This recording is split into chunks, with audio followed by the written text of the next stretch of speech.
नमस्ते, आप सभी का स्वागत है आज के इस कार्यक्रम में और आज हमारे साथ हैं doctor Vikram Singh ji, retired TGP Uttar Pradesh और वर्तमान में चांसलर नोएडा इंटरनेशनल यूनिवर्सिटी।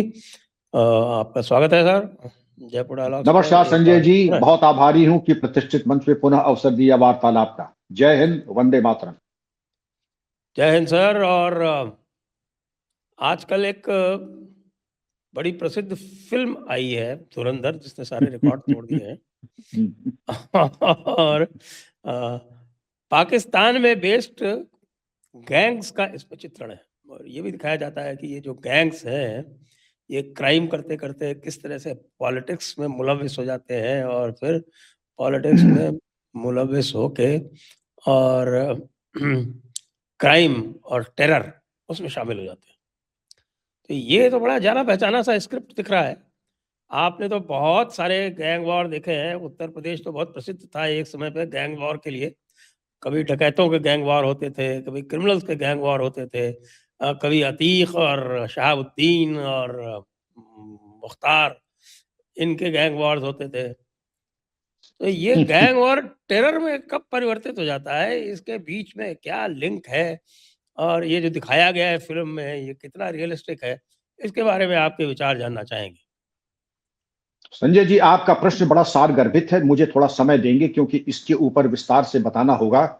दशकों बाद मैंने सपत्नीक जा करके कोई पिक्चर हॉल में जा करके देखी। ये पूरी पिक्चर देखी। लंबी पिक्चर है, लेकिन एक एक पाई पाई वसूल हो गया, क्योंकि ये ऐसा लग रहा था कि जैसे जो चीज हम लोगों ने जी है, आपने जी है, हमने जी है, उसका एक नाटकीयता के रूपा के पुट के साथ ये बहुत खूबसूरती से बना करके प्रस्तुत की गई है। और इसमें हालांकि डिस्क्लेमर लगा हुआ है और डिस्क्लेमर बड़ा मजबूत था, लेकिन ये मैं कह सकता हूं डिस्क्लेमर के बावजूद ये जीवन पर, सच्चाई पर और यथार्थ पर। और इसका स्पष्ट प्रमाण एसिड टेस्ट ये है कि सिंध ने इसकी काउंटर बनाने की और इसके विरोध में एक पिक्चर बनाई। अब उसके लिए तुम चाहे एक नहीं 4 पिक्चर बना लो उसको छुपाने के लिए। वास्तविकता यह है कि वर्ष 2000 से लेकर के 2010 के बीच में 3500 लोग वहीं पर कराची में एक दूसरे गैंग वॉर में उनकी हत्याएं हुई हैं। ये कोई मामूली गैंग वॉर थोड़े ही थे, ये बहुत ही विभत्स गैंग वॉर थे। और गैंग वॉर क्यों होते हैं संजय जी? गैंग वॉर होते हैं लूट खसोट, प्रोटेक्शन मनी, ठेके और इस तरीके की नाजायज संपत्तियों के कब्जा करने की जो प्रतिस्पर्धा होती है, उस कंपटीशन के चलते हत्याएं होती हैं। और जिस तरीके से गैंग में इन्फिल्ट्रेट करते हैं, और मैं आपको तौर तरीके भी बता दूं, जैसे डकैतों का आपने बताया, ये सही है। या तो हम गैंग को इन्फिल्ट्रेट करते हैं क्योंकि कोई बड़ा फॉर्मिडेबल अगर गैंग है, दबियुआ हुए, ठोकुआ हुए, ये रियल लाइफ है, क्योंकि बाकी खुलासा करना ठीक नहीं है, क्योंकि कुछ अवशेष अभी भी कुछ गैंग्स के बाकी हैं। लेकिन 100 की सीधी एक बात जो एज ओल्ड है, एक कांटे से दूसरा कांटा निकाल के दोनों कांटे तोड़ दीजिए। बात बड़ी क्रूर है। एक कांटे से दूसरा कांटा डालिए और दोनों कांटे बाद में तोड़ दीजिए। वो चाहे कोई भी गैंग हो, या तो उसका एक आदमी तोड़िए, और नहीं तोड़ सकते हैं तो उसके अंदर एक आदमी प्रवेश कराइए, जैसा कि धुरंधर में दिखाया है। एक आदमी इन्फिल्ट्रेट कराइए और उसके एंटीसीडेंट्स वगैरह, भाव भंगिमा ऐसी होनी चाहिए जिससे मालूम न पड़े दूर दूर तक कि उसका आपसे कोई संबंध भी है। इसलिए उसकी पृष्ठभूमि, उसकी एंसेस्ट्री, उसका लोकेशन, उसकी मजबूरी। आखिर गैंग में आदमी क्यों आता है? उसके 4 ही कारण होते हैं: रिवेंज, दूसरा रिवॉर्ड, तीसरा जेलसी और चौथा fear. Revenge, reward, jealousy, fear, प्रतिस्पर्धा, जलन, भय और प्रतिशोध। अब इसको लेकर के आपने भी कई ऑपरेशंस करवाएंगे, क्योंकि ऐसा नहीं कि राजस्थान में गैंग नहीं चलते थे। इसी की बुनियाद पे लेकर के, और आपके यहाँ तो एक आईपीएस अधिकारी जो मैंने सुना है, हमारे साथ तो कभी काम करने का अवसर मुझे सौभाग्य नहीं मिला, लेकिन बड़े यशस्वी थे, सुना था कांस्टेबल से लेकर के आईपीएस हुए, पद्मश्री नारायण सिंह। वो इस महारत नारायण सिंह मेरे व्यक्तिगत परिचित है, लेकिन उनकी बात मैं ऑफलाइन करूंगा। बस ठीक है, ऑफलाइन करेंगे। मैं आप जो कह रहे हैं, जो संकेत दे रहे हैं, मैं उनके जो जानता हूं। मेथड्स थे वो बड़े अनऑर्थोडॉक्स थे, बड़े ही अनऑर्थोडॉक्स, लेकिन बड़े कारगर थे, बड़े कारगर थे। और पद्मश्री पागे कितने पुलिस अधिकारी हैं जो पद्मश्री पाए हैं? एक नारायण सिंह जी है, दूसरे प्रकाश सिंह जी, तीसरा नाम ढूंढना मुश्किल हो जाएगा। तो जाहिर है कुछ न कुछ अच्छा किया होगा। लेकिन अनऑर्थोडॉक्स की बात है, हम इस बात को यहीं समाप्त देते हैं, यहीं विराम देते हैं। अब आपकी धुरंधर में जो बातें आई हैं, कितने आपने एप्लीकेशन ऑफ माइंड, कितना पूर्वाभ्यास और कितनी आपने तपस्या करके एक एसेट को तैयार कराया, एसेट को तैयार करा करके उसको सारी जानकारी दी।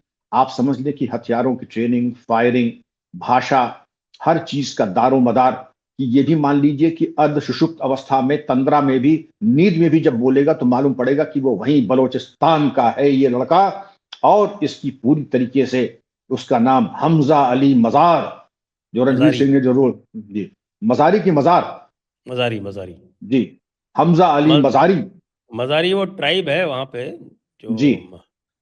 पंजाब के साथ में बलूचिस्तान का इलाका लगता है उस पे। तो हमजा अली मजारी का जो रोल किया है रणवीर सिंह ने, वो अपने में बड़ा अच्छा है, उसने जिया है, और हमें लगता है कि उसने भी बड़ी प्रैक्टिस की होगी, और बहुत ज्यादा वो लोगों के साथ, इंटेलिजेंस और पुलिस ऑफिसर के साथ बैठ करके उसने पूर्वाभ्यास किया होगा, क्योंकि अकस्मात ऐसी एक्टिंग आती नहीं है। आप अगर देखेंगे जिस तरीके से गोली मारता है, जो स्टांस है, वो अनाड़ी नहीं कर हम्म। सकता है, वो बड़ी ट्रेनिंग ओके। मांगता है।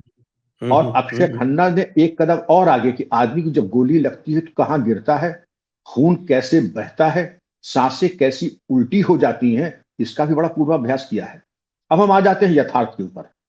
आप जहां नियुक्त हैं वहां 2-3 गैंग्स चल रहे हैं, माफिया चल रहे हैं। उत्तर प्रदेश की अगर ले लें तो ये कहा जाता था Uttar Pradesh was the crime capital of the country, और पश्चिमी उत्तर प्रदेश जहां मेरी सेवा बीती है, उसको कहते थे वाइल्ड वेस्ट। तो आप समझते थे एक तो करेला, उस पर से नीम चढ़ा। तो अगर पश्चिमी उत्तर प्रदेश में गैंग वॉर आप ले लें, आप देख सकते हैं तमाम नाम आते हैं, राजवीर रमाला, लक्कड़पाला, और जिनके नाम आपने लिए उनका तो एक नक्शा था ही, बिहार से लेकर के इधर शहाबुद्दीन से आइए, गाजीपुर में मुख्तार अंसारी, इधर अतीक, और उसके बाद आ जाते हैं ब्रजेश सिंह। ब्रजेश सिंह और इन गैंग का जो खूनी संघर्ष चला, वो कुछ लेकर के, पहले तो ब्रजेश दाऊद के ही गैंग में थे, दाऊद गैंग से अलग हुए, फिर अरुण गावली और दाऊद गैंग का सिलसिला चला, और उसके बाद मुंबई में अगर गैंग वॉर अगर आप देखें तो हाजी मस्तान, लक्कड़पाल, वो कहते हैं हाजी मस्तान, एजाज लकड़ावाला, इरफान गोगा, और जो दाऊद से कनेक्टेड छोटा शकील वगैरह जो थे। तो बहुत बड़ी श्रृंखला है गैंग वॉर की, और इसको तोड़ने में मुंबई पुलिस की स्पेशल ब्रांच ने, मुंबई पुलिस ने भी, और उत्तर प्रदेश की एसटीएफ और एटीएस ने इसमें एक महारत हासिल कर ली। गैंग के आदमी को कैसे तोड़ा जाता है, गैंग के आदमी को कैसे चूड़ी कस के उसको गैंग के ही खिलाफ, और सारी बातें का खुलासा करना औचित्य जनहित में यूं नहीं होगा, क्योंकि वो चीजें जो तब होती थी वो आज भी हो रही, बड़ी प्रासंगिक है। लेकिन किसी गैंग में, क्योंकि सबसे खराब चीज वो होती है, सबसे इनफेक्टिव मुखबिर सोर्स वो होता है जो डर से काम करे, जो आपके लिए लॉयल होकर काम करेगा, जैसे कि हमजा अली मजारी ने किया। वही आदमी जो प्रेरणा से, देश प्रेम से, समाज प्रेम से, परिवार प्रेम से करेगा, वो सबसे अच्छा एसेट होता है। तो इसलिए मैं आपके चैनल के माध्यम से युवा पुलिस अधिकारी को कहूंगा, आपके पास तमाम तरह के लोग आएंगे, कुछ पैसे के लिए काम करेंगे जो सीक्रेट सर्विस फंड होता है, कुछ ऐसे काम करेंगे कि आपको साहब, अब मैं आपको रियल लाइफ बताता हूं कि सरकार हम गैंग मरवा देंगे, और हमका जो है आपका सीक्रेट सर्विस नहीं चाहिए। अब सीक्रेट सर्विस डीएम एसएसपी पास कितना होगा, 1-8 लाख, आप कितना दे देंगे, 50,000 दे देंगे, 1 लाख दे देंगे। तो उनके भैया तो तुम्हारी चलेगी कैसे सरकार, वो अब छोटे मुंह बड़ी बात, जब हम गैंग मरवा देंगे तो 1-8 डकैती हमको डलवा ने दीजिएगा, निकल हरामजादे, एक मैं कर नहीं पाया, तुम जो है अपना गैंग खड़ा कर रहे। तो ये रियल लाइफ में ये बता रहा हूं कि इनसे जरा बच के रहने की जरूरत है, कि ये एक समस्या दूर नहीं करेंगे और उसके 4 समस्या खड़ी कर देंगे, आपको बदनाम कर देंगे कि साहब हमें तो डीएम साहब ने, एसएसपी साहब ने छूट दी है कि 2-3 तो हम कर ही लेंगे जब हम गैंग मरवा लेंगे। गैंग तो मरवाएगा बाद में, पहले अपना हाथ साफ कर लेगा। और उसके बाद मैं रियल लाइफ एक और मिसाल आपको बताता हूं, कैसे हमारे जी अधिकारी धोखा जी खा जाते हैं। ये एक मिसाल है।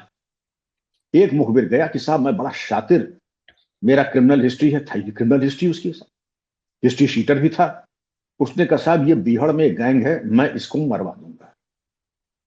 उनका बहुत अच्छी बात है, तुम्हें चाहिए क्या? तो उसने कहा साहब हमें चाहिए दरअसल एक AK-47, 500 राउंड, नहीं सर 2 AK-47, अच्छा, 2 एक भी नहीं तो। AK-47, हाँ हाँ।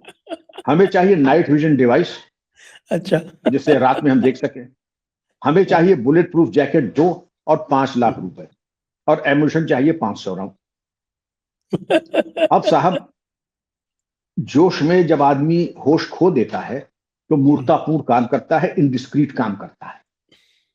उन्होंने बाएतबार, जिसे कहते हैं ऑन ट्रस्ट, उस मुखबिर की बातों को, जैसे आदमी है ना कि बंदरिया को चने पे जैसे बिल्कुल बंदरिया नाचने लगती है, कप्तान साहब ने उसको पूरा आपका दे दिया।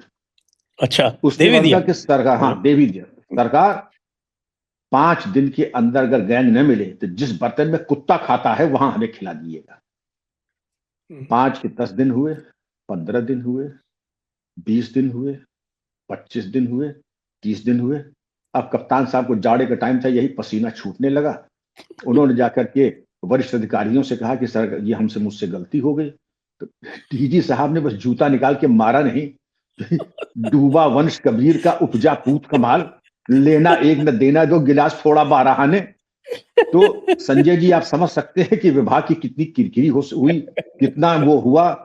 और अब चूंकि बात जो थी कि जब इसको कहते हैं कि जब पीठ पे ही घाव लगा है तब इसका इलाज ही बहुत विश्वास पात्र डॉक्टर से होना चाहिए। खैर आप समझ सकते हैं कि बाद में कैसे वो भरपाई की गई, लेकिन कप्तान साहब किसी दूसरे कारण से, दूसरे सिलसिले में उनको एडवर्स एंट्री और इंटेग्रिटी विथहोल्ड की गई उनकी। वो तो बात दूसरी थी, उनका कैरियर भी खत्म हो गया। लेकिन विश्वास मुखबिर पे यह जो एसेट होता है उस पर उतना ही करना चाहिए। और अगर आप एसेट को भेज रहे हैं 1 लाख दे करके 2 लाख, तो ये बता देना चाहिए जो अनुभवी पुलिस अधिकारी होते हैं कि तुम्हारा मकान और दुकान यहाँ है, तुम्हारे 2 भाई, एक तहसील में काम करता है, एक पुलिस में काम करता है, ये समझ लो कि तुम्हारी गर्दन मेरे हाथ में है। अगर धोखे की कोशिश की, यदि तुम्हारे भाई और तुम्हारे ये जो पुलिस में है, ये नौकरी तो जाएगी ही जाएगी, इनके साथ और भी कुछ हादसे हो सकते हैं। इसलिए अपना अच्छा बुरा समझ लो, धोखा देने की कोशिश मत करना।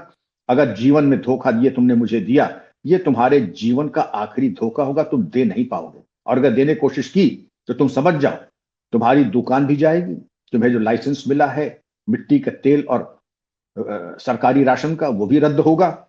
और बाकी तो हम आगे देखेंगे, ये तो सिर्फ नमूना है। तो इतनी चीज कर लेनी चाहिए कि मालूम पड़ जाए कि मुखबिर या एसेट जो है उसकी नकेल आपके हाथ में रहे, क्योंकि नकेल अगर हाथ में नहीं रही तो संजय जी फिर दुर्घटना होने में समय नहीं लगता है। जी बिल्कुल सही कह रहे हैं, बिल्कुल सही कह रहे हैं। लेकिन ये जो ये मुखबिर वाली बात है, अब इसी के अगर उदाहरण लें हम अपने ये नक्सल कॉरिडोर्स का, तो यहाँ तो 1-1 करोड़, डेढ़-डेढ़ करोड़ के इनाम हैं जो सेंट्रल कमेटी के मेंबर्स हैं उनके। जी हाँ, जी और हाँ, जी देखिए हाँ। वो सफल भी कितना हुआ, पहले तो नहीं हुआ, लेकिन अभी जो है वो अमित शाह जब से होम मिनिस्टर बने हैं तब से उन्होंने उसका जी, जी, जी। एक तरह से जी, जी। कॉल उठाया, और ये जी, सारा इतना गहरा जो 40% एरिया जिसने भारत का काबिज कर रखा था उसको खत्म कर जी। दिया इसी तरीके से। आप बिल्कुल सही कह रहे हैं। 2008 में मैं डीजीपी था। मनमोहन सिंह जी हमारे प्रधानमंत्री थे। जो सालाना डीजीज कॉन्फ्रेंस होती थी उसमें अजीत डोवल साहब ने आकर के एज डायरेक्टर आईबी संबोधित किया और ये कहा कि भारत की सबसे बड़ी समस्या नक्सलवाद है, लेफ्ट विंग एक्सट्रीमिज्म है, और भारत का 40% भूभाग इससे आच्छादित है और इंपैक्टेड है। जो रेड कॉरिडोर है पशुपति से तिरुपति तक, पशुपति से तिरुपति तक, और उसको निकालने की कोशिश की, जो खाद्य पदार्थ से और खनिज से पूरी तरीके से सर्वाधिक संपन्न है, उस एरिया को अपने कब्जे में लेना, प्रोटेक्शन मनी लेना। और उस दौर में उत्तर प्रदेश के भी 5 जिले आच्छादित थे, मिर्जापुर, सोनभद्र, चंदौली, और वहां थानों पर हमला हो जाता थे, खोराडीह वगैरह पे अटैक होता था, और 100 की तादाद में आ जाते थे और ऑटोमेटिक वेपन से जन अदालत चलाते थे। और जन अदालत में कहते थे 6 इंच छोटा कर देंगे। 6 इंच छोटा करने के मतलब गला काट देंगे गणासे से, उसी के खून से चेतावनी लिखेंगे, और फिर वहां पे लाश के साथ वहीं बगल में नृत्य होगा और भंडारा होगा, और लोगों कहेंगे देखो हम है असली शक्ति, सरकार वरकार कुछ नहीं है। लेकिन आपने देखा कि जो समग्र तरीके से जो अभियान चला करके आज की तारीख में ये संतोष का विषय है कि ये दावा है कि 31 मार्च 2026 तक लेफ्ट विंग एक्सट्रीमिज्म पूरी तरीके से भारत में समाप्त हो जाएगी, और हो जाएगी। क्योंकि जो आपके रिजल्ट आपके सामने आए हैं, अगर मैं आपके सामने बताऊं तो 53% डिक्लाइन है लेफ्ट विंग ऑफेंसेस में आज। सिक्योरिटी फोर्सेस की जो कैजुअलिटीज है उसमें 73% डिक्लाइन है। सिविलियन डेथ में 71% डिक्लाइन है। 1225 चरमपंथियों ने आत्मसमर्पण किया है, 270 न्यूट्रलाइज हुए हैं। तो आप समझ सकते हैं कि 427 अगर तेलंगाना के आसपास जिन्होंने सरेंडर किया है तो सामान्य बात नहीं है। और आपकी बात है जिनके करोड़ों के नाम थे जो 40 साल से ऊपर क्रियाशील थे, जैसे बी प्रसाद राव और बद्दी प्रकाश, इनके ऊपर लाखों रुपए की इनाम घोषित थे। और ये एक 40 साल से और एक 42 साल से क्रियाशील थे। लेकिन सरकार की विश्वसनीयता देखिए, शासन के आह्वान पर उन्होंने आत्मसमर्पण किया। आत्मसमर्पण के उपरांत सरकार ने जो पुरस्कार की राशि थी, ये देख लीजिए कितना नैसर्गिक न्याय कि उसका डिमांड ड्राफ्ट बना करके उनको दिया। ऐसा नहीं था कि पुरस्कार राशि पचा गए। आत्मसमर्पण के बाद जो घोषित धनराशि थी इनाम की, वो उनको डिमांड ड्राफ्ट से उनको दी गई। लेकिन आप पूछेंगे आखिर इस सक्सेस स्टोरी का कारण क्या है? मैं बड़े संक्षेप में बताना चाहूंगा कि जो टेक्नोलॉजी हम लोग सोचते थे कि हमको इस्तेमाल करें, लेकिन शायद पर्याप्त वो रिसोर्सेज नहीं थे या शायद इच्छा शक्ति नहीं थी, वो आज इस्तेमाल हुई है। सबसे पहले AI बेस्ड डेटा एनालिसिस, दूसरी ड्रोन सर्वेलेंस, तीसरी सैटेलाइट इमेजिंग, और जिस तरीके के ऑपरेशंस होते थे जैसे ऑपरेशन ब्लैक फॉरेस्ट, ऑपरेशन कगार, और वहां पर जो रिहेबिलिटेशन का था कि एक बस्तरिया बटालियन बनाया गया। बस्तरिया बटालियन में वहीं के 400 लड़कों को रिक्रूट किया गया। और जहां पर बीजापुर, सुकमा, दांतेवाड़ा, आपको याद हो, ये बिल्कुल जल रहे थे।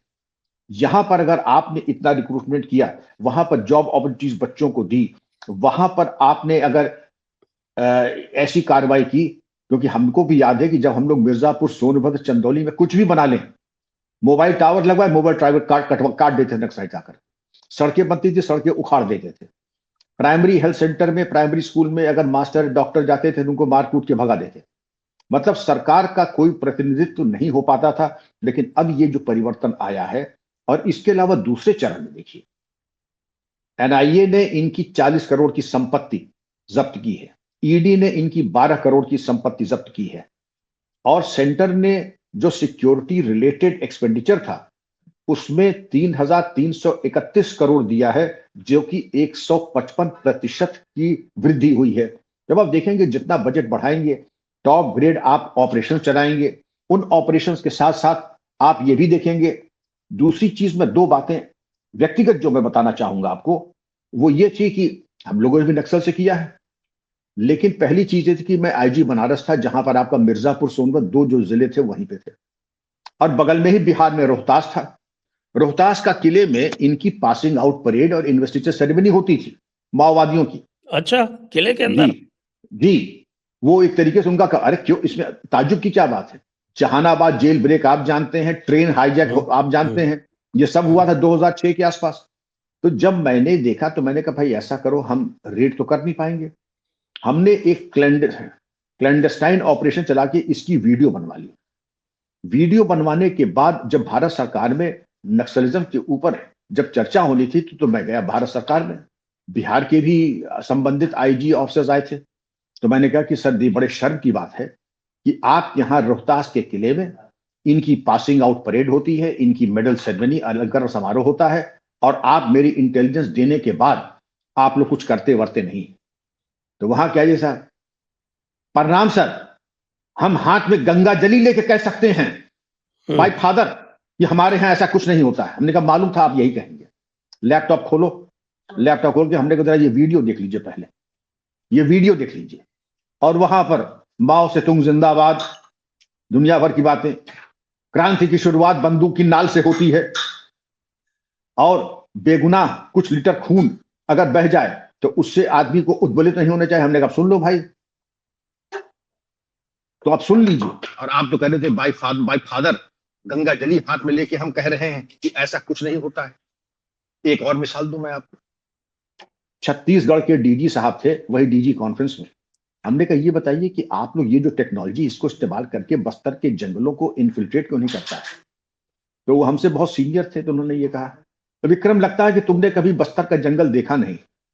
हमने कहा ये सही है कि मैंने बस्तर का जंगल नहीं देखा, लेकिन मैंने बहुत कुछ देखा है, और मैंने कभी अपने को असहाय नहीं समझा है। आप अगर चाहें तो मैं कुछ आपको परामर्श देना चाहता हूं, ये टेक्नोलॉजी इस्तेमाल कीजिए। और तमाम चीजें हैं, आप कुछ आगे तो बढ़े, लेकिन अभी उनकी तरफ से चैलेंज हो रहा है, गोली चल रही है और हम कुछ नहीं कर रहे सिवाय घर में बैठ करके हनुमान चालीसा पढ़ रहे हैं। तो ऐसे तो हो चुका फिर एंटी नक्सल ऑपरेशन। तो ये जो मनोस्थिति थी, मैंने 2 स्टेट की उदाहरण दिए आपको। आज की तारीख में जो कोऑर्डिनेशन है, शेयरिंग ऑफ इंटेलिजेंस है, रियल टाइम शेयरिंग है, और जो क्लोज आपका चेन ऑफ कमांड है, यूनिटी ऑफ एक्शन, जो तरीके से चलाए जा रहे हैं, वो अपने में ही गेम चेंजर्स रहे हैं। और एक समाधान डॉक्ट्रिन एक आई है। समाधान डॉक्ट्रिन के बारे में मैं बताना चाहूंगा, smart leadership, aggressive strategy, motivation and training, actionable intelligence, dashboard based KPIs and KRAs, harnessing technology, जो कि मैंने अभी निवेदन किया था आपसे, action plan for east theatre, no access to financing. तो नक्सलियों की जब आपने आमदनी का जरिया सब खत्म कर दिया, इनका एक सबसे ज्वलंत उदाहरण था, एक टेकी कुमार है, गूगल पे अगर आप जाएं तो आप देखेंगे कि एक बीटेक का ग्रेजुएट था, इसने 3 अपने कारखाने लगाए, एक में बैटल ग्रुप, एक में बैरल ग्रुप और एक में ऑपरेटिंग ग्रुप, जो 9 इंच मोटर होता है जिससे कि आप थाने तक उड़ा सकते हैं, उसका मैन्युफैक्चरिंग ये करता था। अब तीनों जगह से जहां डिमांड आती थी, तेलंगाना से लेकर के छत्तीसगढ़ तक और उत्तर प्रदेश तक, जहां चाहता था इसके आदमी आते थे अलग अलग। आप एक जगह पकड़े तो साहब ये तो पाइप है, दूसरी जगह पकड़े तो आप कह देंगे साहब ये तो स्टैंड है, ट्रिपॉड है, तीसरी जगह पकड़े तो कहता ये तो साहब ये जो पानी की टंकी होती है उसकी मशीन है। फिर जहां गंतव्य पे पहुंच गए, असेंबल करके 9 इंच मोटर, और इतनी भयानक होती थी वो, रॉकेट लॉन्चर, 9 इंच मोटर, उससे थाने तक। आज ये सुख किसी चरमपंथी को नहीं मिलेगा कि जा करके वो पैसा उगा ले, या अलग अलग आउटसोर्स करके अपनी 3 फैक्ट्री के जरिए फिर एक जगह असेंबल करके ऐसे घातक और खतरनाक हथियार बना ले। वो चीज संजय जी आज संभव नहीं है, और चूंकि संभव नहीं है, इनकी तो कमर गई है टूट। लेकिन जो 2 उदाहरण मैंने आपको दिए, कहीं न कहीं कुछ सरकारें उस दौरान इनके साथ मिली भगत थी, इनसे लाभान्वित हो रहे थे, और इसीलिए इनकी तरफ कार्रवाई नहीं कर रहे थे। वरना मजाल है रोहतास फोर्ट में आपकी ये पासिंग आउट परेड हो जाए, डीजी ये कह दे कि बिल्कुल बिल्कुल। इसी को अगर ट्रांसप्लांट करे वापस धुरंधर मूवी में, तो आप देखते हैं कि वो जो रहमान डकैत था, उसको पाकिस्तान पीपल्स पार्टी का प्रेसिडेंट था, और उसको चुनाव भी लड़वाया गया, और उसी की सहायता से चुनाव जीते जाते थे। और वहाँ वो जो लियारी टाउन जिसका नाम है, उसमें उसका पूरा दबदबा था। और ऐसा हम भी देखते हैं कि आप देखिए, अगर लालू प्रसाद के राज में बिहार का क्या हाल था। तो ये शहाबुद्दीन तो मैं तो सीवान गया हूँ साहब, शहाबुद्दीन के टाइम पे मैं एक ऑब्जर्वर नियुक्त हुआ था महाराजगंज क्षेत्र में। महाराजगंज जो है वो सीवान और छपरा के बीच में पड़ता है, हेडक्वार्टर हमारा छपरा था। तो चूंकि महाराजगंज में थे, तो इसलिए सीवान डिस्ट्रिक्ट मजिस्ट्रेट से भी तारतम्य करना था, तो उसके लिए हम सीवान गए थे। तो सीवान में जो ऑब्जर्वर साहब थे, वो कह रहे थे कि साहब की यहाँ तो हम कुछ कर ही नहीं सकते। और बड़े प्रसिद्ध आईएएस ऑफिसर थे वो, महाराष्ट्र कैडर के। तो कह रहे साहब हम तो हेल्पलेस है यहाँ पे, हम कुछ भी कर लें, एक भी आदमी यहाँ पर पोस्टर लगाने को तैयार नहीं है। कहते हैं कि साहब की शहाबुद्दीन तो अगर मक्खी भी उसको इरिटेट करती है तो उसको भी गोली से ही मारता है वो। तो इस तरह का उसका आतंक था। तो यही हमको इस थोड़ी थे मूवी में जो दिखाया गया है, मुझे लगता है उसी प्रकार का कुछ सिनारियो है। जैसे संजय जी आपने बिल्कुल सही कहा। मैं तो चूंकि बनारस में रहा हूं, तो बनारस और इस बॉर्डर के एरिया, शहाबुद्दीन का टेरर उस तरफ था, बॉर्डर के उस तरफ। तो एक बार बॉर्डर मीटिंग में हमारे आईजी सूर्य कुमार शुक्ला एसएसपी बनारस, वो गए थे बॉर्डर में। बॉर्डर मीटिंग हो रही थी सीवान में। एकदम से उनका शाम को 6 बजे फोन आया डाक बंगले कि सर यहाँ तो शहाबुद्दीन ने चढ़ाई कर दी है डाक बंगले पे और गोली चला रहा है। तो मैं कहूँगा गोली का जवाब गोली से दो, आत्मरक्षा में तुम्हारा अधिकार है, धारा 96 से 106 आईपीसी के अंतर्गत अपनी और दूसरों की आत्मरक्षा में चलाओ गोली। और उसने जो जवाब दिया, तो ये आप सुन लीजिए, सूर्य कुमार शुक्ला ने कहा, जैसे ही सर गोली का जवाब गोली से आया, बर्स्ट फायर निकली, हमारे एलएमजी में हम लेके गया था, और AK-47 जैसे ही बर्स्ट फायर किया हमने, शहाबुद्दीन ने कहा, अरे भाई भाग जाओ, यूपी वाले हैं, बिहार वाले नहीं है। आप समझ रहे हैं, ये यूपी वाले हैं, बिहार वाले नहीं, यहाँ नुकसान हो जाएगा, भाग लो। और वो तुरंत भाग गया दुम दबा करके। लेकिन जब ऊपर के शीर्षस्थ नेतृत्व का प्रसाद प्राप्त होता है, तो चाहे आपका बिहार तबका था या उत्तर प्रदेश में ददुआ क्या कहता था, मोहर लगेगी हाथी पे, नहीं गोली लगेगी छाती पे। ऐसा नहीं कि हम लोग उससे अछूते रहे।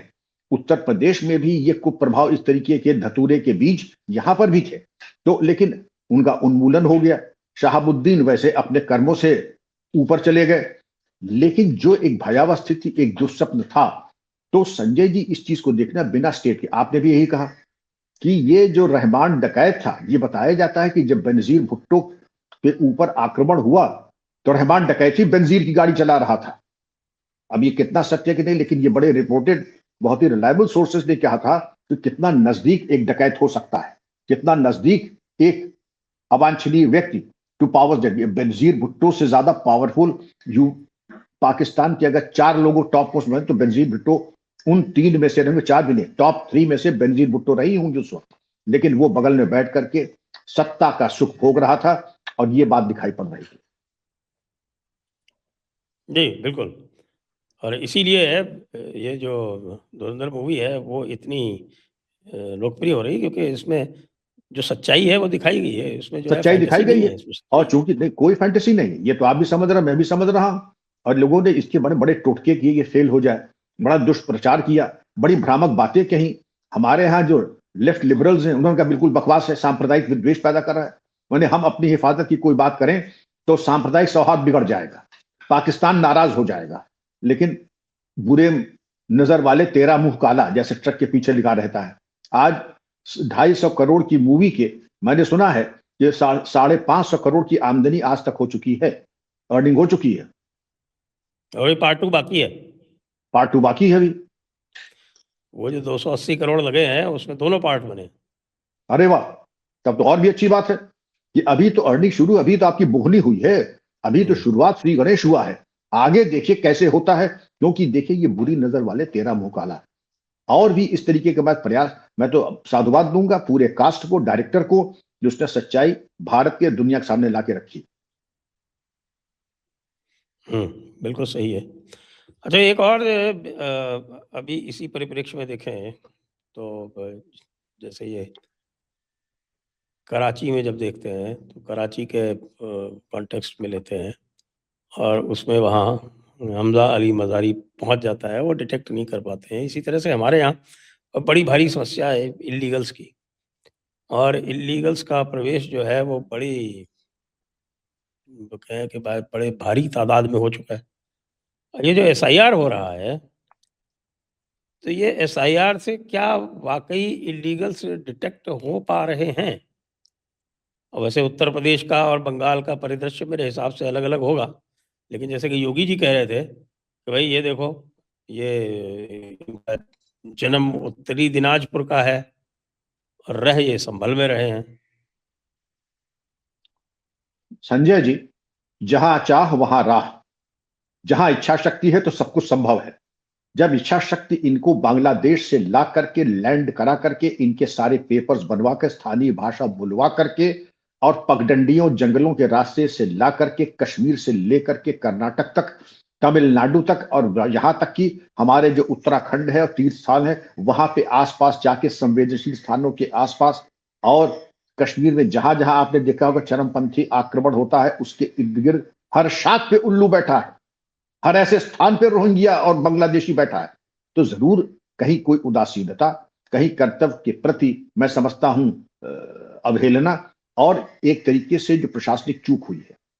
और एक तरीके से आईएसआई का आप याद करें, एक जो 10 इयर्स पर्सपेक्टिव था, उसमें यह था कि हर जिले में इनकी एक 25,000 की कम से कम पहले चरण में, जो संवेदनशील है, जैसे यूपी में 18 जिले संवेदनशील हैं, पहले चरण में 25-30,000 आदमी वहां बैठा दो। उसके बाद क्या करो? अच्छा, आईएसआई का तो मॉडल होता है अपनी जेब से नहीं लगे ना फिटकरी, रंग चोखा, जाके ऐसा मॉडल तैयार करो कि चीप लेबर यानी ह्यूमन ट्रैफिकिंग, लेबर, हर चौराहे पे जब आप निकलते हैं तो आप देखते होंगे कि जैसे क्रिसमस आने वाला, नया साल, तो क्रिसमस की लाल टोपी और क्रिसमस ये हैंडीक्राफ्ट बना करके, जो आपकी गार्बेज की रिसाइकलिंग है, पूरा बांग्लादेशियों रोहिंग्याओं के हाथ में है। लखनऊ का एक एस्टिमेट है संजय जी कि पर डे का 10 करोड़ का टर्नओवर गार्बेज प्रोसेसिंग का है। अगर लखनऊ का पर डे का 10 करोड़ का है, आप समझ सकते हैं कि पूरे भारत की गार्बेज, और गार्बेज के बाद सिर्फ प्रोसेसिंग ही नहीं, उसके बाई प्रोडक्ट्स को निकाल करके जो खाली बोतलें होती है परफ्यूम की या पाउडर की, उनको कंपनी को बेचना, और उसके बाद गार्बेज को भी रिसाइकिल करके उसके प्रोडक्ट्स बना के बेचना। ह्यूमन ट्रैफिकिंग, उनको पट्टे पर जा करके उनकी झुग्गी झोपड़ी बनवाना, उनसे फिर किराया लेना, ये भी एक उसी में आता है। फिर एक मीटर लगा करके उनको बिजली की, वो भी चोरी की है, और चोरी के माल के ऊपर हम रेवेन्यू और इकट्ठा कर रहे हैं। आपने तो सोचा भी नहीं होगा कि इतनी कल्पना शक्ति की उड़ान, माल मुफ्त दिले बेरहम, जमीन सरकार की, उसका किराया लो, बिजली सरकार की, उसकी भरपाई लो, पानी सरकार का, उसकी भरपाई लो, गार्बेज हमारा आपका, उससे प्रोडक्ट तैयार करो, ह्यूमन ट्रैफिक करो, नकली शराब बनाओ और वेश्यावृत्ति करो, और घर में जाके काम करो, मौका लगे तो घर में जाके हाथ साफ कर लो। तो ये एक बहुत अच्छा बिजनेस मॉडल आईएसआई ने बनाया। और एक बार जब मेरठ में आग लगी, इनकी झुग्गी झोपड़ी जल गई, तो इनकी जो जब जल गई, तो वहां के एमएलए साहब कहते हैं, जो कि हो सकता है कि वो रिश्ता भी हो दूर का, ये हमारी अमानत है, हमारा फर्ज है कि मैं इनको महफूज रखूं। हाँ, जरूर रखूं भाई, बड़ा गहरा रिश्ता है तुम्हारा, तुम्हारा जो है ये तुम्हारी अमानत है, और तुमको इनको महफूज रखना चाहिए। लेकिन इनको ये महफूज कर रहे हैं, वो हमें आपको सामान्य भारतीय नागरिकों को असुरक्षित कर रहे हैं। इसलिए ये जो सर की प्रक्रिया है, ये तो वही बात हुई संजय जी। आपने देखा कि घर में कुछ सांप बिच्छू, कुछ अवांछनीय तत्व हैं, आपने कहा हमको सफाई करने का, ना ना ना ना, वो आपकी उदारता के ऊपर प्रश्न चिन्ह लगा देगा। अगर आपने घर से सांप बिच्छू निकाले, अगर आपने घर से अपने चोटे ढूंढे निकाला, ये आपका फर्ज नहीं है। आपको दरअसल अहिंसावादी होना चाहिए, घर में बैठे सांपों को दूध पिलाना चाहिए, और अगर कोई चोटा छिपा है तो उसके लिए 56 भोग की थाल लगानी चाहिए। हमारे यहाँ जो इसका विरोध कर रहे हैं, मैं उनको यही कहूंगा, उनको जरूरत है करारे तमाचे की, जैसे कि चीफ जस्टिस ने वहां कहा, क्या इनके लिए हम लाल कालीन बिछा दें? हमारे संसाधन ऐसे हैं, एक पूरे ऑस्ट्रेलिया की जनसंख्या संजय जी, ये हमारे यहाँ पल रहे हैं, हमारे संसाधनों को खोखला कर रहे हैं। सरकारी अनुदान, वो चाहे जनधन योजना हो, चाहे गैस हो, चाहे चिकित्सा हो, चाहे कन्या धनराशि हो, लाभ पूरा ले रहे हैं, टैक्स एक पैसा नहीं दे रहे हैं। और ये 1-2 लाखों करोड़ों की बात नहीं है, पूरा एक महाद्वीप ऑस्ट्रेलिया की जनसंख्या पल रही है। तो अगर हम अपने और अपने परिवार, अपने बच्चों की सुरक्षा के लिए इनकी जनगणना छोड़ दीजिए, सर के अंतर्गत कार्रवाई कर रहे हैं, तो क्या गलत कर रहे हैं? और जो इसका विरोध कर रहे हैं, उनकी पेडिग्री के ऊपर बात कीजिए, और उसमें जो कर रहे हैं, मुझे उनकी देशभक्ति के ऊपर बहुत, मुझे प्रश्न चिन्ह लगा रहा हूं मैं।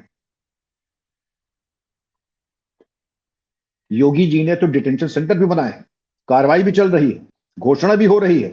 और जब आप देख रहे हैं कि हजारों की संख्या में जो चिन्हित हो रहे हैं, पलायन हो रहा है, और एक ही जगह, एक दफा आपने देखा कि बारपेटा 500 लोग निकल के आए।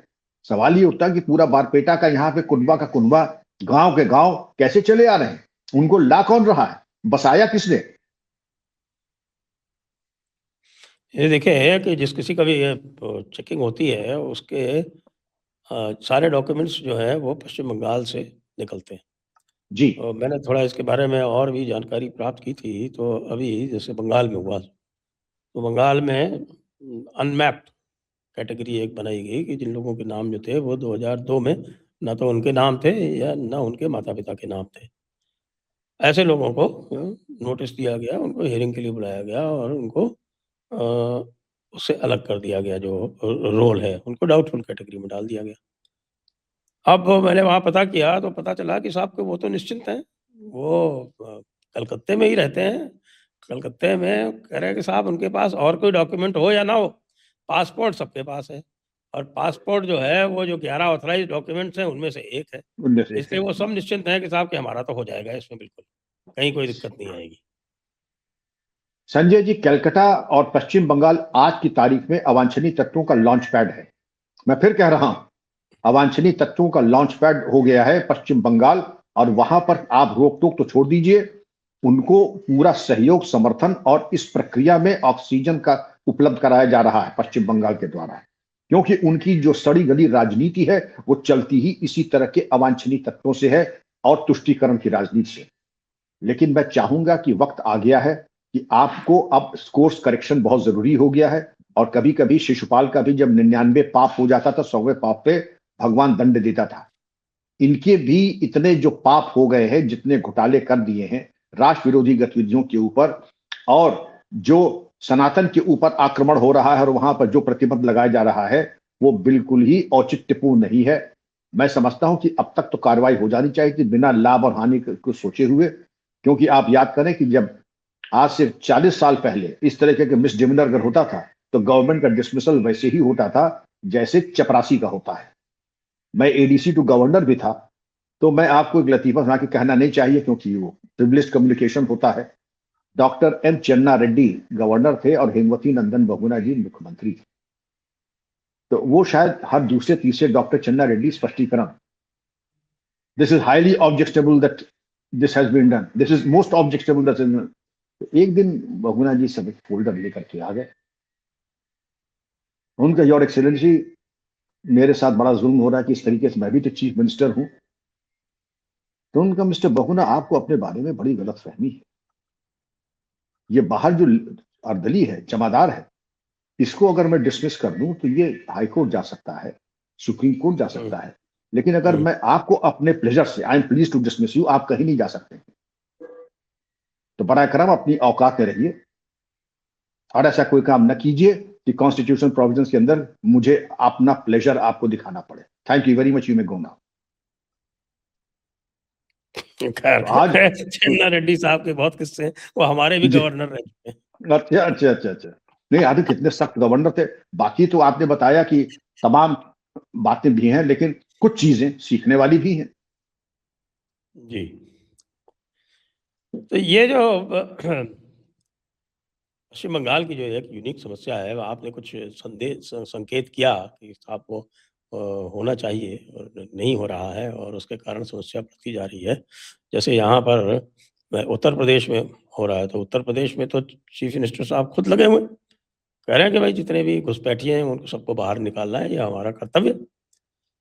लेकिन वहाँ पे नए-नए तरीके निकाले जा रहे हैं उनको बचाने के नहीं नहीं, लिए। वहां तो पश्चिम बंगाल में कह रही है वो कि अगर बांग्लादेश में तुमको नहीं मिल रहा है तो तुम आ जाओ, हम तुमको यहाँ पे बसाएंगे। तब जब बांग्लादेश ने इनको एक धिक्कारा, तब ये शांति, वरना ये तो वहां के भी लोगों को ये अंदर बुलाने की कोशिश भी कर रही थी। मतलब इनकी तो उदारता जो है सबके लिए है। गाड़ी जा रही है, किसी ने जय श्री राम कह दिया तो उतर करो के 50 गाली देती है। ये तो हाँ, आजकल तो नहीं ये तो देते। नहीं, आजकल नहीं दे रही, क्योंकि वक्त हवा, पॉलिटिशियन जो है वक्त की नजाकत दे के बात करता है। और जब ऐसी जो चीज प्रासंगिक हो, जो चीज समय के कसौटी के ऊपर औचित्यपूर्ण हो, और ये तो वही किसी पॉलिटिशियन से कहता है, तब आप तो इतने आपके सख्त तेवर थे उनका, तब मैं पैसिफिक ओशन में था, आज मैं इंडियन ओशन में हूं, तो मेरा एटलस इंडियन ओशन का चलेगा कि पैसिफिक का चलेगा। तो आज जो है गोल पोस्ट बदल चुका है। तो जब गोल पोस्ट बदल गया है तो भाषा, वाणी और गंतव्य भी बदल गया है।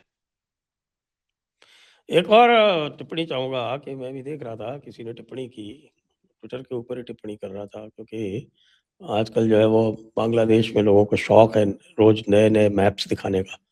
और वो बेसिकली जो वो पुरानी जो बंगाल की सल्तनत थी, वो आपके अंग्रेज़ों के आने के पहले, तो बंगाल की सल्तनत जो थी उसमें अ, असम भी था, आज का बांग्लादेश भी था, बंगाल भी था, पार्ट्स ऑफ ओडिशा भी थे, बिहार था। तो ये सारा का सारा जो था ये बंगाल कहलाता था। और मुग़लों की जो मुग़लों का जो बंगाल सूबा था, इसमें ये सब शामिल था। असम पे तो वो कब्ज़ा पूरा कर नहीं पाए थे, वहाँ से हरा के भगा दिए गए थे, लेकिन बाकी सब उनके पास था। तो अब ये जो है, ये बार-बार कहते हैं कि साहब हर तीसरे दिन इनके यहाँ से कोई उठ के खड़ा हो जाता है, कहता है कि साहब वो 7 सिस्टर्स पर हमें कब्ज़ा करना है। कोई कहता है उड़ीसा पे कब्ज़ा करना, कोई कहता है बिहार पे करना, कोई नया-नया मैप लॉन्च करता है। तो मुझे एक कोई कोई कमेंट कर रहा था कि साहब, किसी ने कहा कि वो सेना को करना पड़ेगा, तो किसी ने कहा कि साहब कि इनके लिए सेना की आवश्यकता नहीं है, यूपी पुलिस पर्याप्त रहेगी। आपका क्या विचार है? संजय जी, आप लोग आईएएस में हैं, आप लोगों को ग्राउंड रियलिटी से उतने वाकिफ नहीं रहते हैं। हम रोज देखते हैं अफीमचियों को, गंजेड़ियों को, शराबियों को, उनकी बातें सुन लीजिए। 4 शराबी कच्ची खींच रहे थे, पी करके जब थाने लाए, तो आते ही थाने पहले ललका था, कौन है यहाँ थाना अध्यक्ष? मैं भी वर्दी फाड़ के फेंकता हूं उसकी, तुम्हारी ऐसी तैसी। तो अफीमची नशे में अगर बांग्लादेश का मनमाने तरीके से नक्शा बना रहा है, तो मैं भी नया-नया था, तो हमने एसओ से कहा कि भाई ये क्या कह रहा है? तो सर रुक जाइए अभी इनका इलाज होगा बड़े कायदे से।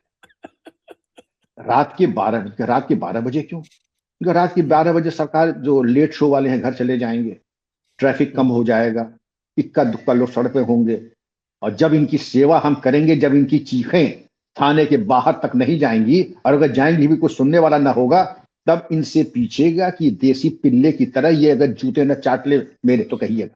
ये औकात है इन लोगों की। तो जो औकात शराबी की जो एसो ने बताई थी, यही औकात इनकी है। 50 लाख का आदमी जो है घुस जाएगा भारत में और गजवा हिंद कर देगा।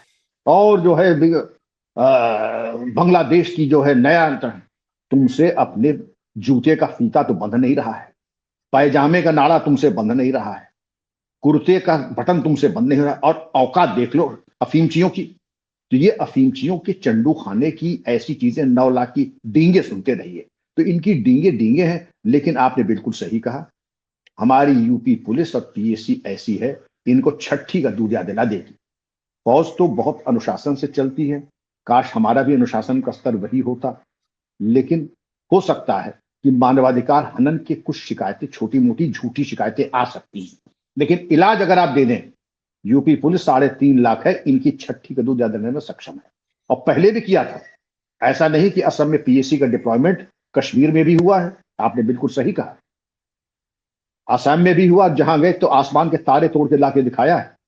लेकिन एक बड़ी गलत एक शिकायत होती है, बहुत गलत शिकायत पीएसी की जाती है, जो बिल्कुल झूठ है और बाय फादर नहीं, मैं कहता गंगा जल लेके बिल्कुल मैं कह सकता हूं कि पीएसी पूरी तरह से सत्यनिष्ठ है। उत्तर प्रदेश के एक पूर्व मंत्री बड़े कंट्रोवर्शियल इस वक्त बड़े बुरे हालात में हैं, उन्होंने एक बार कहा कि आपने हमारे इलाके में पीएसी कैसे लगा दी? क्योंकि भाई आपका इलाका कौन सा, जरा मैं समझ लूं आपका इलाका क्या है, ये ज्योग्राफी में समझा नहीं, आपका इलाका क्या होता है? नहीं, हमारे इलाके में आज तक कभी पीएसी आई नहीं।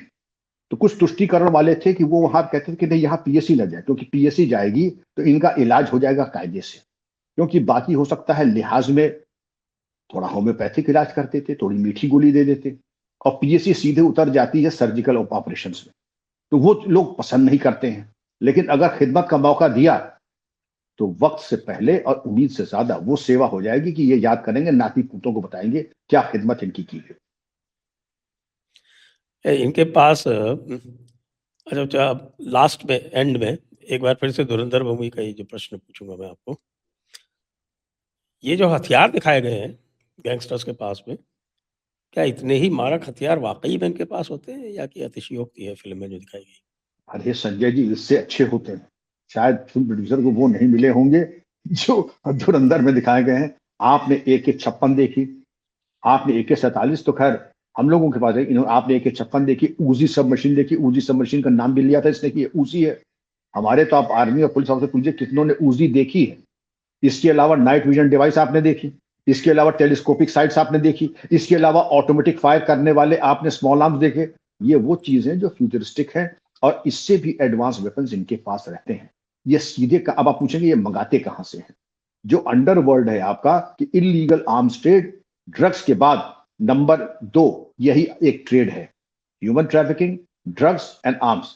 तो ये आर्म्स की जो आउटसोर्स करते हैं ये वहीं से मंगाते हैं। इनका चैनल क्या है, यूएई, मॉरिशस और मालदीव्स, इन 3 एरिया से इनकी आउटसोर्सिंग होती है और जो वेपन हमारे पास आएगा 10 साल बाद अंडरवर्ल्ड को आज मिल जाएगा। डकैतों के पास भी यही था, कहां से लाते हो भाई ये ड्रैगन डॉग स्नाइपर राइफल।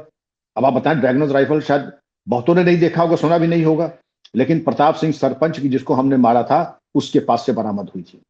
एक गैंग मेंबर जो जिंदा पकड़ के लाए कहां से, तो सर ये ना पूछेंगे कैसे ने, उनका अक्रॉस द बॉर्डर जाकर के वेस्ट पाकिस्तान से जाकर के आउटसोर्स करके लिया था।